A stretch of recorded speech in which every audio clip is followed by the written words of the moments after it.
Hello everyone, welcome to my channel. आज हम इस वीडियो में ऑर्गेनिक केमिस्ट्री का अगेन एक बहुत इंपॉर्टेंट टॉपिक डिस्कस करेंगे, जो है oxidation of aldehydes by potassium permanganate. So KMnO4 potassium permanganate के द्वारा एल्डिहाइड का ऑक्सीडेशन किस प्रकार होता है, इसका बेसिक कॉन्सेप्ट एग्जांपल के साथ डिटेल में डिस्कस करेंगे। इस टॉपिक का प्रॉपर नोट्स आपको प्रोवाइड करूंगा, जो आपके BSc सेमेस्टर एग्जाम्स के प्रिपरेशंस के लिए बहुत हेल्पफुल होगा। एल्डिहाइड्स एंड कीटोन चैप्टर का अगेन एक बहुत इंपॉर्टेंट टॉपिक है।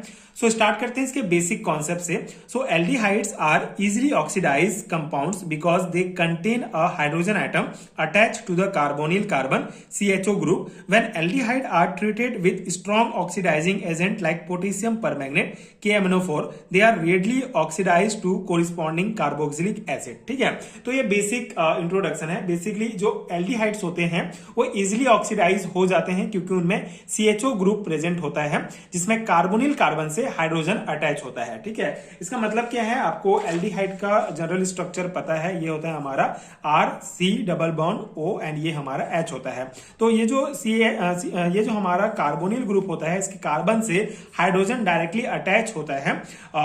इसके कारण ये हाइड्रोजन लगा होता है, ये हाइड्रोजन जो होता है इजिली रिमूव हो जाता है, इसीलिए एल्डिहाइड में ऑक्सीडेशन आसान होता है। ठीक है, आसानी से जो है एल्डिहाइड जो होता है वो ऑक्सीडाइज हो जाता है। तो पहला हमारा पैराग्राफ का बेसिक कॉन्सेप्ट क्या है कि एल्डिहाइड्स इजिली ऑक्सीडाइज हो जाते हैं क्योंकि उनका जो कार्बोनिल कार्बन होता है उसमें हाइड्रोजन अटैच होता है जो इजिली रिमूव हो जाता है, इसीलिए एल्डिहाइड इजिली ऑक्सीडाइज होते हैं। ठीक है, अब यहाँ पे आगे कॉन्सेप्ट क्या है कि जब हम एल्डिहाइड को KMnO4 पोटेशियम परमैंगनेट के साथ जब हम रिएक्ट कराते हैं, पोटेशियम परमैंगनेट एक स्ट्रॉन्ग ऑक्सीडाइजिंग एजेंट होता है, तो इसके साथ जब हम एल्डिहाइड को रिएक्ट कराते हैं तो कार्बोक्सिलिक तो ये जो एल्डिहाइड होगा ये बेसिकली कार्बोक्सिलिक एसिड में जल्दी से ऑक्सीडाइज हो जाता है। तो ये बेसिक है, आगे हम इसका मैकेनिज्म समझेंगे। अभी आपको क्या समझना है कि जब एल्डिहाइड को हम पोटेशियम परमैंगनेट के साथ रिएक्ट कराते हैं तो वो कार्बोक्सिलिक एसिड में चेंज हो जाता है। ठीक है, so potassium permanganate is a powerful oxidising agent and work in acidic, neutral और alkaline medium.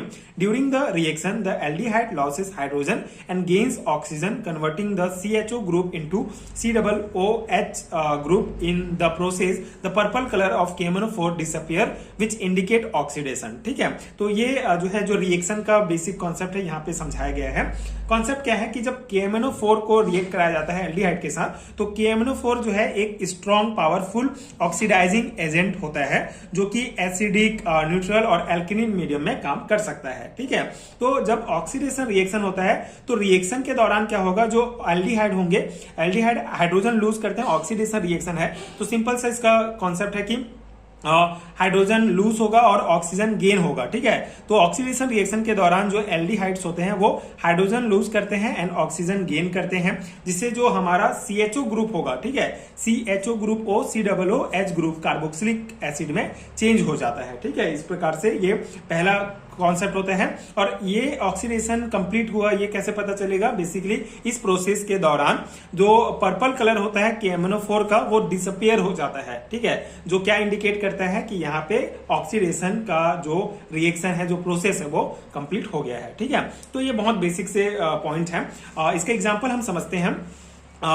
For example, when ethanol acetaldehyde is oxidized with KMnO4, it form ethanoic acid. ठीक है, simple से एग्जांपल्स हैं जो आपको लिखने हैं। इथेनॉल का जब ऑक्सीडेशन होगा तो इथेनोइक एसिड में कन्वर्ट हो जाएगा, इथेनोइक एसिड हमको प्राप्त होगा।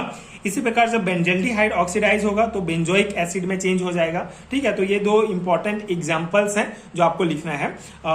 लास्ट पॉइंट हमारा क्या है, this reaction shows that aldehydes are strong reducing agent and can easily undergo oxidation, unlike ketones which generally do not react with KMnO4 under normal condition। ठीक है, तो यहाँ पे कीटोन्स का कॉन्सेप्ट बताया गया है। बेसिकली इसमें क्या है कि एल्डिहाइड स्ट्रॉन्ग रिड्यूसिंग एजेंट है, इसलिए ये इजिली ऑक्सीडाइज हो जाता है। लेकिन जो कीटोन्स होते हैं वो बेसिकली इजिली ऑक्सीडाइज नहीं होते हैं। इसका कारण है कि कीटोन्स में हाइड्रोजन प्रेजेंट नहीं होता है। ठीक है, कीटोन्स का अगर हम जनरल स्ट्रक्चर देखें तो ये होता है R, C double bond O and ये हमारा R, ठीक है। दो एल्काइल ग्रुप प्रेजेंट होते हैं कीटोन के स्ट्रक्चर में। इसमें हाइड्रोजन प्रेजेंट नहीं होता है, तो हाइड्रोजन इजिली नहीं निकलेगा यहां से, तो इसीलिए यहाँ पे ऑक्सीडेशन का प्रोसेस इजिली नहीं होता है कीटोन्स में। लेकिन एल्डिहाइड्स में क्या होगा, हाइड्रोजन इजिली यहां से निकल जाएगा, यहाँ पे हाइड्रोजन प्रेजेंट होता है, इसीलिए एल्डिहाइड में ऑक्सीडेशन की क्रिया जल्दी होती है। और उसी की तुलना में कीटोन्स में जो है ये केमनोफोर के साथ ये रिएक्ट नहीं करता है इजिली नॉर्मल कंडीशन में, ठीक है। तो ये ऑक्सीडेशन का कॉन्सेप्ट है एल्डिहाइड का पोटेशियम परमैंगनेट के साथ, ठीक है। सिंपल सा कॉन्सेप्ट है बट इंपॉर्टेंट है ऑर्गेनिक केमिस्ट्री का। कभी कभी 2 और 4 मार्क्स में पूछ लिया जाता है, तो आपको बेसिक पता होना चाहिए कि एल्डिहाइड का पोटेशियम परमैंगनेट के साथ रिएक्शन कराने पर किस प्रकार से ऑक्सीडेशन रिएक्शन होता है। मेन कंपाउंड हमको कार्बोक्सिलिक एसिड प्राप्त होता है, जिसको हमने एग्जांपल में भी देखा। तो ये था कॉन्सेप्ट, आई होप कि आपको समझ में आ गया होगा एंड ये नोट्स आपके एग्जाम प्रिपरेशन के लिए हेल्पफुल रहा होगा। सो अगर आपको हैंड रिटन नोट चाहिए तो पीडीएफ का लिंक आपको नीचे डिस्क्रिप्शन बॉक्स में मिल जाएंगे, वहां से आप बीएससी एंड एमएससी लेवल के हैंड रिटन नोट्स डाउनलोड कर सकते हैं, जो आपके एग्जाम प्रिपरेशन के लिए हेल्पफुल होगा। एंड अगर ये वीडियो हेल्पफुल रहा होगा तो आगे की वीडियोस देखने के लिए आप चैनल के साथ जुड़े रहिए। Thank you so much for watching.